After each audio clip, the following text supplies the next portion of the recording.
As the Middle East Quartet prepares to meet in Washington, the Israeli architect of the Oslo Accords calls on the Palestinian president to declare the so-called peace process dead.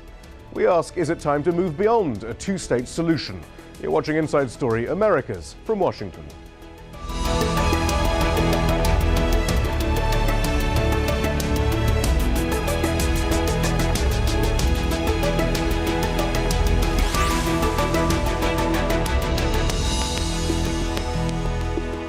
Hello, I'm Shihab Ratansi. Palestinian President Mahmoud Abbas is expected to send a letter to the Israeli Prime Minister in the coming days, laying out the conditions for a return to direct negotiations.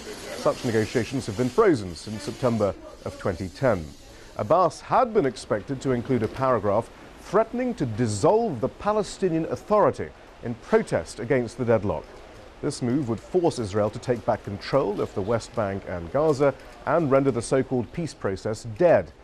But according to press reports, Abbas removed the paragraph under pressure from US President Barack Obama, who called the Palestinian president last month to, quote, reaffirm America's commitment to Middle East peace. Last week, the Israeli architect of the 1993 Oslo Accords, Yossi Beilin, published an open letter to Abbas. He called on him not to give in to Obama's request and instead dissolve the Palestinian Authority. Earlier, I spoke to Beilin from Paris. I asked him why he felt the time had come to, in his words, end this farce. Well, I really believe that we created the process for 5-6 years. There was a deadline for May the 4th, 1999. Nothing happened then. And the opponents of the Oslo Agreement on both sides made out of our corridor a kind of a living room. They are quite happy because in the meantime, Israel continues to build settlements. The extremists on the Palestinian side are not there to divide the land. They are waiting for perhaps the Islamic Republic or the Islamic Empire or whatever. And those who wanted peace, who created the Oslo process, became kind of hostages to this process. I think that it is time to say enough is enough. The Oslo process has ended. And now what we have to do is to go towards a permanent solution, if possible. If not, let us dissolve the institutions which were built and which perpetuate actually the interim agreement forever. But is that, I mean, let's to clarify that point then, if, as a result of the dissolution of the Oslo institutions and the PA and so forth, both sides, or at least and certainly the Israelis, refuse though to come with a viable Palestinian state, a two-state solution, then would you be for a binational democratic state? Well, I do not believe that there will be such a situation because eventually no government in Israel will accept such a situation. So if the government in Israel understands that there is a majority of Palestinians, which is not yet the case but might be very soon, under a Jewish minority, it will withdraw unilaterally, exactly as Sharon withdrew from Gaza. So the point is that today there is no leverage. The Americans are doing nothing because of the elections. The Europeans are busy with their economic situation. And the quartet is actually dead.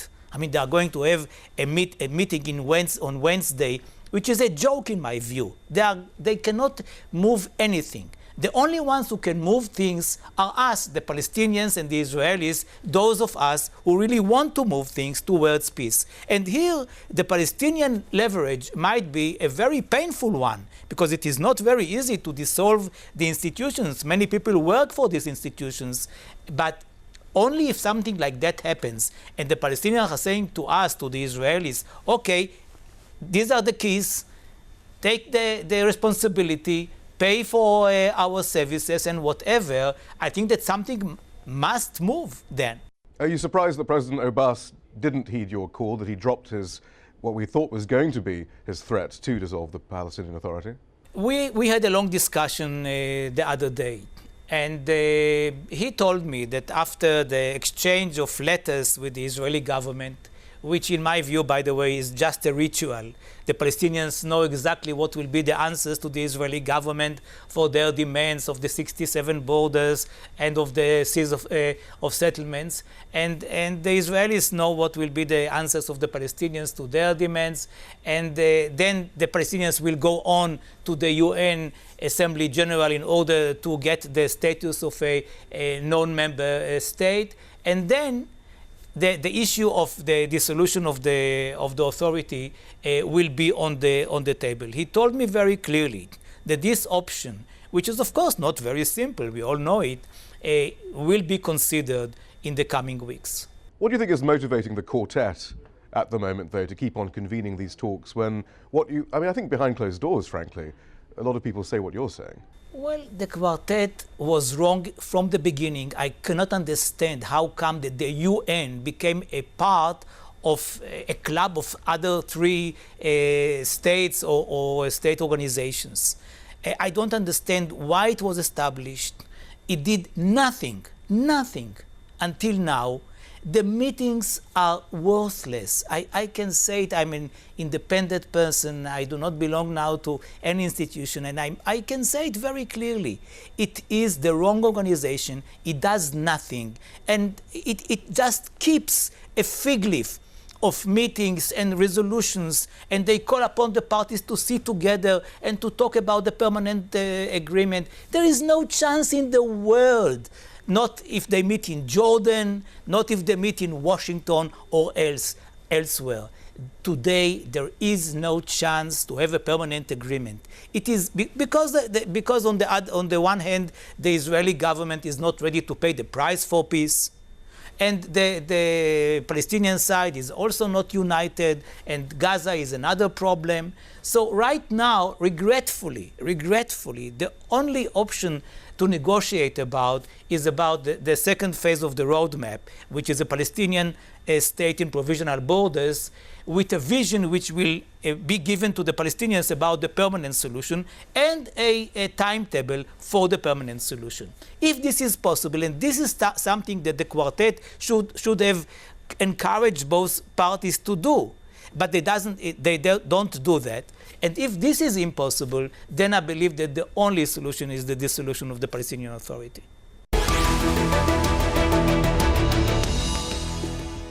So, has time run out for a two-state solution? And should the Palestinian President Mahmoud Abbas ignore US pressure and dissolve the Palestinian Authority? To discuss this, we're joined from New York by Matthew Doyle. He's the former spokesman for the Quartet representative Tony Blair. In the studio, we have Diana Buttu, former legal advisor to President Abbas and the Palestinian negotiating team, and by Rob Malley, Middle East and North Africa program director at the International Crisis Group. He also served as special assistant to President Bill Clinton for Arab-Israeli affairs. Matthew Doyle, isn't Yossi Beilin basically expressing the obvious? This isn't working, it hasn't worked, it's not likely to work anytime soon, if ever. Well, no, I don't agree with that. I mean, I think what we heard from Yossi Beilin was really, in a sense, a counsel of despair. Now, we can get into a debate as to why he's got to that conclusion, but I don't agree with his conclusion as to what is the best way to move forward. I think there are things that he said that I would agree with, such as, for example, there will only be agreement ultimately if the parties themselves want it. And in that extent, the quartet will be led by the parties themselves. If they want to have an agreement, then they are the ones who will ultimately determine whether there's an agreement or not. But I don't agree with him about the overall conclusions he had about the role that the quartet has been playing. If you look at the statement from last September, then there were very clear questions there for both the parties to come forward with proposals on territory and security. So we can debate where we are, but ultimately I think what we know is that the way that this is going to be solved is through re-engagement between the parties, and I'm sure that's what Wednesday's meeting of the quartet will focus on. Diana Buttu, it's not something I say very often, but it would appear that you and Yossi Beilin are on the same page on this. Ironically, yes. Although we disagree on a number of issues, I think that what he's come out and said very clearly is that the quartet has not done anything, that it's actually been, in effect, useless, and that we should be moving beyond this. On that, I agree. Where I disagree is I don't think that Yossi Beilin views Palestinians as equals. equals, whether that's in the form of equal statehood or equal citizenship, and so that's where we disagree. I think it's also important to add that one of the problems with the quartet and one of the problems with the advocates of the quartet is that they view this problem as being a symmetrical one. There's a huge asymmetry of power, with Israel being the occupier and the Palestinians being the occupied. And unless we begin to recognize that and move forward by making demands of the occupier, we're never going to be able to get anywhere. I mean, Robert Malley, there are some who'd say, who'd be not terribly surprised that this is how the discussion has developed. I mean, there were many who said Oslo in the first place. I think Edward Said famously said it was official Palestinian consensus for continued occupation. This is how the Oslo Accord was supposed to work in some ways. It kept the Palestinians separated in non-contiguous areas. It meant that they had to fight for everything with the Israelis.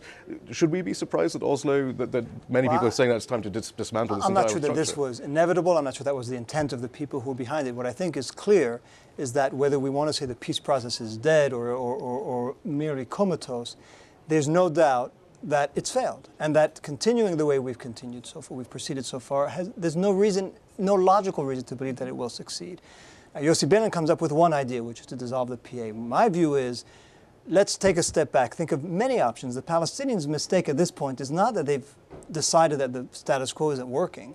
It's not that they're considering ideas, it's that they're considering every idea all at the same time. One day it's dissolving the PA. The next day it's popular resistance. The third day it's going to the UN. The fourth day it's sending a letter, which suddenly has become sort of the way you move the process. But these aren't mutually exclusive, are they? I mean, you have to choose what you're going to do and make sure that you could stick with it. I don't think when President Abbas says to Yossi Benin he might dissolve the PA that he knows whether he means it today or tomorrow. I think what's been lacking is, but the first step is recognizing failure of the past and then trying to take a deep breath and thinking, what are the strategies for the future? Before we go further, what does dissolving the PA actually mean? What would be different? What function does the PA currently serve, Diana? That's a good question, and this has been a threat that he's used in the past. The function that it currently serves is that it provides jobs, but more importantly, it's now, unfortunately, become the subcontractor to Israel's occupation, meaning that Palestinians are supposed to provide security to Israel rather than Israel providing security to the Palestinians. This is why there's a lot of discontent with the Palestinian Authority and the way that it's functioned. I think that dissolving it, there's a lot of different variations of dissolving it. What I personally would like to see is that in its current function, in the way that it currently functions, it has to be changed, not necessarily dissolved. And what I mean by that is because it's not as though Israel is going to somehow magically come in and take over all of the services that the Palestinian Authority does. They didn't do it before 1994, before the Palestinian Authority was created, and I have no reason to believe that they'll do it even after the Palestinian Authority is dissolved. But what needs to happen is there needs to be a new direction for this Palestinian Authority, one that is very clearly advocating what it wants, whether it's a decolonization project or whether it's one that advocates one person, one vote. Matthew Doyle, I mean, that was one of the criticisms of your former boss, Tony Blair's mission to the occupied territories, this building up of institutions. It was just simply building up that structure which allowed Israel to keep the Palestinian territories under occupation. I mean, that was only one criticism of Tony Blair's mission. I mean, what do you make of that? This doesn't, I mean, it wasn't working, it's not working, it's just making the occupation even ever more impervious to change. Well, look, Tony Blair always said that changing the facts on the ground was never sufficient in itself. You can only make real progress if there is also a political horizon that is operating as well. That said, I do think that all of us on the panel would recognise that the fact that the Palestinians have had more control over their territories, the work that Salam Fayyad has been leading in reforming the Palestinian security forces, the way in which you've seen improvements in the economic activity of certain areas of the West Bank, like around Jenin. It's a very well-run occupied territory. Good things. Well, what you've seen is you've seen greater Palestinian economic activity. You've seen good growth in the West Bank economy. Is it sufficient? No. Is it enough without a political horizon? No. But I don't think we should dismiss the work that has been led by Prime Minister Salam Fayyad under the Palestinian Authority in getting the Palestinians ready for statehood. I think that's important work. All right, so the newspaper Haaretz in Israel did obtain a copy of the letter President Abbas had intended to send to the Israeli Prime Minister. This is a portion of it. He said, "We entered a contractual agreement with international backing in order to bring the Palestinian people from occupation to independence. Currently, and as a result of the policy of consecutive Israeli governments, the Palestinian Authority has no real control over political, economic, geographic or security-related issues. Robert Malley, I mean, isn't that an accurate summary then of the PA from Mahmoud Abbas himself, despite all of this marvelous... I think in response to what Matthew said, which is a fair point, I mean, I suspect Palestinians are living better today than before the Palestinian Authority had developed the institutions it's developed. But in terms of a political instrument, I think it's a fair question to ask whether, in fact, it is perpetuating the occupation, and therefore is at war with the political horizon that the Quartet and Saddam and others want to put forward, whether it's consistent with it, because as long as you could maintain the status quo cheaply, on the cheap from Israel's point of view, and as long as things are running, as you say, quite well, where's the incentive to change it? So I think there is a real fundamental, there's always been this fundamental contradiction in the Palestinian strategy between building a state before you have independence and fighting for your independence, because building the state is synonymous with the status quo, with making sure things are stable. Sometimes to fight for your independence, you have to shake things up. So Mahmoud Abbas then did drop for the moment. I think if we look at this... Go ahead, yes. Matthew. Sorry, I was just going to say, I think if we look at this situation, one thing we know is that the status quo is never where you think it is, not least if we look at what's happening with relation to Gaza, which we haven't mentioned yet. So I think this idea that anybody is under the illusion that there is somehow a status quo that can be maintained is wrong. It's been maintained for a long time, I mean, with ups and downs. But this reminds me of when Secretary Clinton said the status quo is unsustainable, and then she added, maybe it won't, it will last another year, maybe 2 years, maybe 30 years. Yes, of course, at some point, everything will change. But it has been sustainable for long enough that at this point, it's the most likely thing to continue unless something changes. We now know that Abbas will not then be calling anytime soon for the dissolution of the PA. He'll go to the UN General Assembly. He'll ask for to become an observer state as opposed to an observer entity and so forth. Perhaps Yossi Beilin suggested dissolution might be on the cards at some other point. All of this after pressure from President Obama. Should we, again, this all does sound very familiar, doesn't it, Diana, as we talk of the status quo, whether a status quo exists, or at least a pattern of status quo existing? This has been the long pattern for many, many, many years. I mean, the idea that back in 2009, Mahmoud Abbas declared that he was going to dissolve the PA, again in 2010, again in 2011, now again in 2012. If he's going to do it, do it. But it's clear to me that he's not about to proceed down that path. What is clear, however, is that the United States is not going to do anything about this, and that the status quo is going to remain exactly as it is, whether that's in the Gaza Strip or whether it's in the West Bank. Nothing is going to change. We do have this flurry of activity, though, which, again, we get from time to time. We have the Quartet meeting. We have various other measures apparently going on behind the scenes. Meanwhile, Benjamin Netanyahu ordered the eviction of settlers from a Palestinian apartment in the city of Hebron, which was seen as a good sign. But meanwhile, he also said he would submit a plan that would formalize the status of 3 illegal West Bank settler outposts built more than a decade ago without state permission. And last Wednesday, the Israeli Prime Minister said his government will strengthen Jewish settlements in the West Bank. Here's what he had to say. This is the principle that guides us. We are strengthening the Jewish settlement in Judea and Samaria, and we are strengthening the Jewish settlement in Hebron, the city of our fathers. It is not less important for me, but there is another principle which we follow. We do all of this according to the law, and we will continue to do so. Judea and Samaria, of course, meaning the West Bank. It's not a bad moment to go through some maps at this point, which show where the Israeli and Palestinian territories were before 1967 versus now. These are some maps from the group Americans for Peace Now. Here's the territory where Palestinians lived before the '67 war. After the war, illegal Israeli settlements began to expand at a rapid rate. But this is what makes up the Palestinian territories now in the dark shading. And now you can see the extent to which settlements have taken over even that area. So there we are.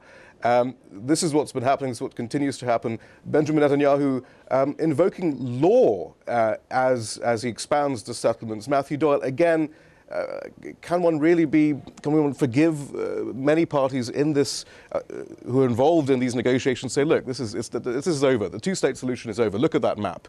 There's just no way that's going to happen. It's now time to look at far more radical alternatives.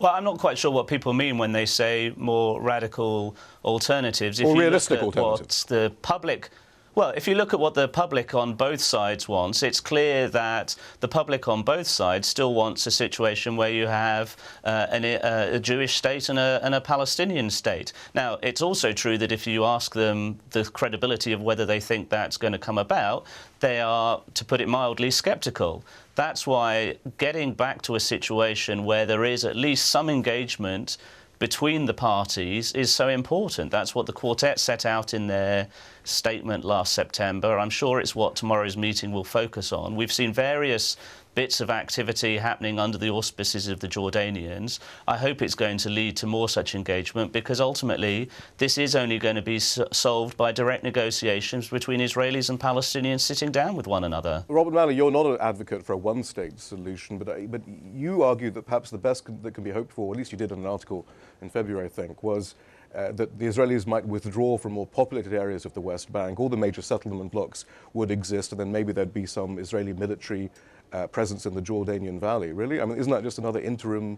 I wasn't advocating it. I was but saying the most this is likely, the perhaps, well, right? because, listen, when people say they should go back to talks, nobody truly believes that I know, truly believes that by going back to talks, you're going to achieve a breakthrough, to achieve two-state solution, least of all those who are proposing it. But they're doing it for maintenance and because everyone has become addicted to this process. Now, where you go from, instead of that, as you hinted, I think a one-state solution, people who advocate it either are doing it tactically because they want to scare Israel, or they're peddling a bit of an illusion because you can't have a solution that one of the two sides adamantly rejects. So it may be, we now have a one-state outcome. It may be an outcome. It's not going to be a solution that both sides are going to be comfortable with. So where do you go from there? I think that's a big question. As I said, the most likely outcome from an Israeli point of view, I think we've heard it already, is that if things continue this way, they may decide under pressure because they don't want to continue to rule over the Palestinians, but they don't want to give them the kind of deal that they would accept, that they will withdraw unilaterally from some areas.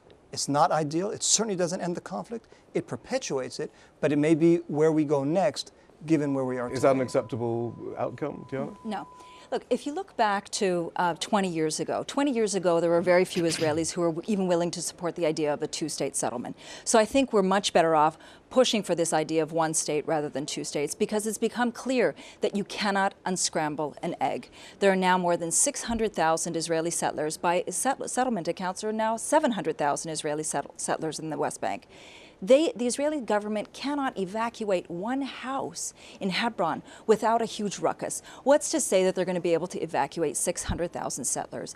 In other words, rather than us demanding that these settlers be evacuated and pushing for a reconfiguration of borders, etc., what we should instead be demanding is that the system of privilege that exists in Israel, that be disbanded, and that we push for one person, one vote, where each person has equality. But is that a negotiating tactic, as Robert was suggesting, though? I mean, are you still doing that in a way to pressure Israel into, agreeing to a contiguous Palestinian state, or is that just that whole idea simply over now? I think that the idea is over. There are some Palestinian negotiators who have in the past used it as a threatening tactic. I think people are moving beyond the threat tactics and are looking at this in terms of reality. The reality is that the land has never been historically divided successfully, and we have to be able to move forward. Palestinians want to be able to be free, and it's simply not going to happen under this configuration of a two-state settlement.